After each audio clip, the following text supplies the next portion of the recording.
MovieWeb.com.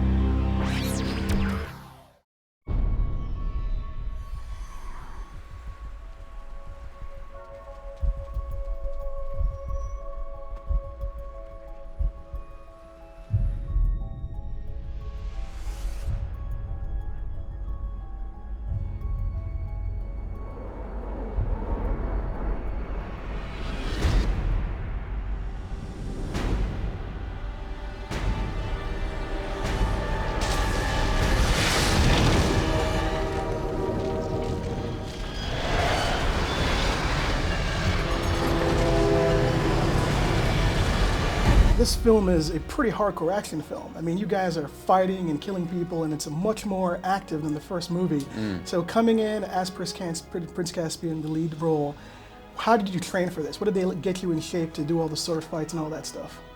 Well, I think the big one, first off, was the horse riding, because we shot the movie almost chronologically. So the very first thing that happens, obviously, is this huge horse chasing sequence through rivers, through forests, up and down ramps, and so I had to get to grips with that pretty quickly. So I was doing 6-7 hours a day on a horse when I first got there, which is pretty exhausting, but absolutely worth it, I think, in the final product. And then, of course, the night raid sequence and the battle is more towards the end, so we had a little bit more time with the sword training and with the stunt training and all that choreography. But it's just as fun to do it as it is to watch it. You know, it's a boy's dream come true. It's amazing. It's not a real job. Peter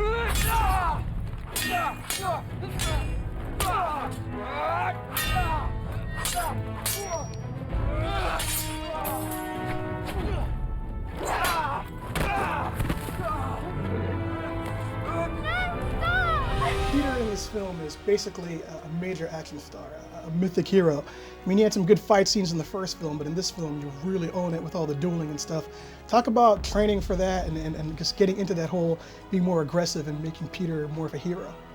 You know, I always loved the physical aspect of the film. I thought that was a great potential for me to sort of have a good time and to get a workout and to also, you know, commit to a part of the character that I wasn't familiar with from the first film, or I really only touched on in the first film. So I worked with a boxing trainer in Brooklyn for 3.5 months.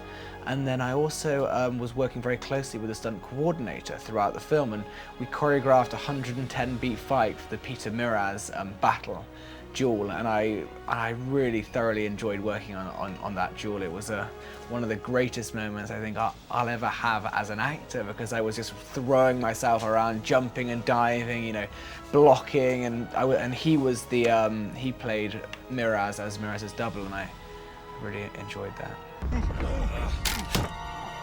Drop him! Rose, Brooklyn.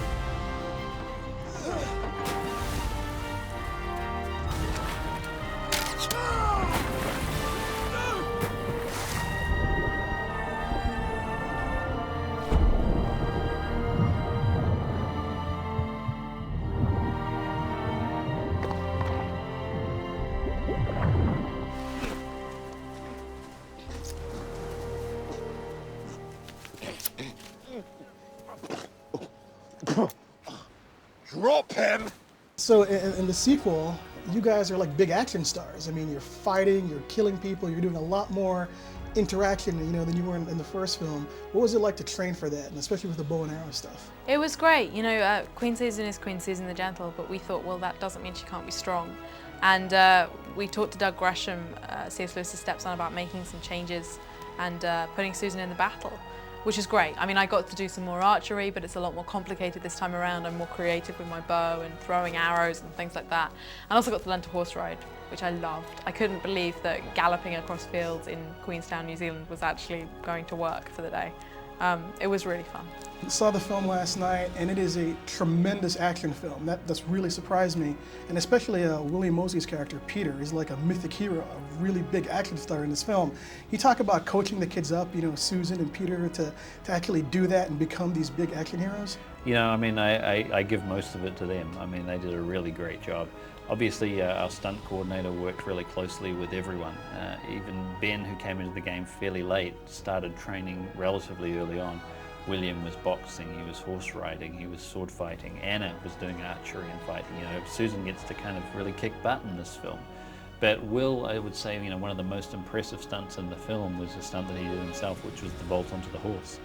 He runs along, he grabs a moving horse, he uses it to leap up and kick a Telmarine in the chest, and then uses that momentum to flip himself onto the back of the horse.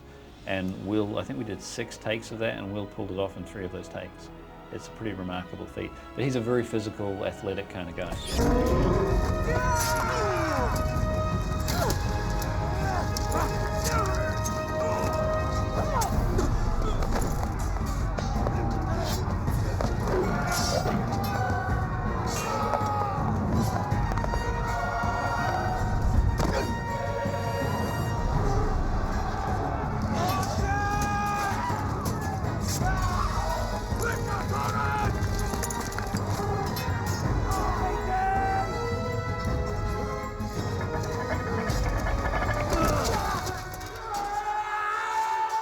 You're coming into this film, but all the people in the movie before had been like a family.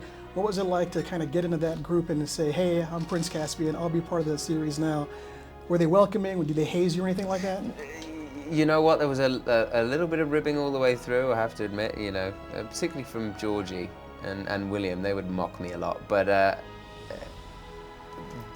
was funny, my very first day on set, the assistant director said, this is Brian Barnes, who'll be playing Prince Caspian, and please don't come within 6 feet of him, we'll look him directly in the eye. And so there was a few people who were kind of wary of me for a few days after that, so that's how I got past it. And you also have a kind of a romance thing going on with Ben Barnes, Prince Caspian. Yeah. And I'm sure there are a lot of girls who are jealous of you for that. I'm expecting a pile of hate mail as soon as I get back to my hotel room, actually. So what were those? I mean, what was the penultimate kiss scene like? What was filming that day like?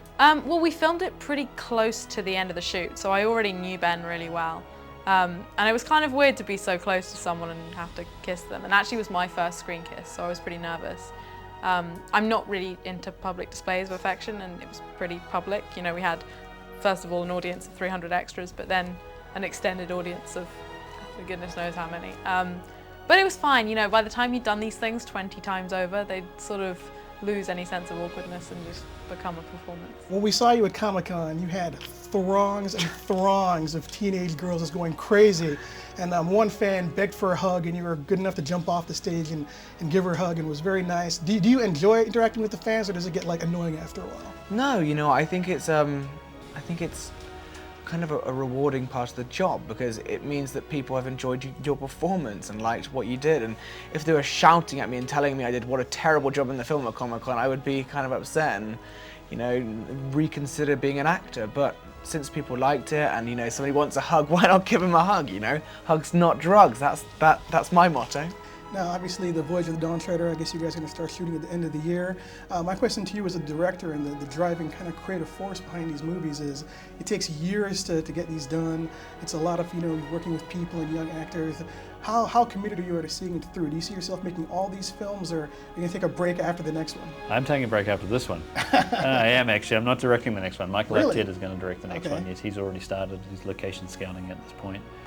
We have a script that we're pretty happy with, still doing some work on. I will produce it. I'll stay involved as I need to be, but no, I want a little time off now. All right, well, I don't want to skip too far past this film, but The Voyage of the Dawn Treader is the next film. What can you tell us about that? Anything interesting, different that we're going to see? I haven't read a script yet, but it's a different genre of movie. Again, the first one is this kind of Christmas fairy tale, then we have this sort of action blockbuster, and the third one is this kind of roving adventure story. We meet all these different kinds of characters, and I'm just, I'm keen to see how different it is again, and with a new director, but also I'm keen to see what happens to Caspian. At the end of this movie, he says, I'm not ready for this. I'm not ready to be a king, so I want to see how that sits with him, whether he is ready or not.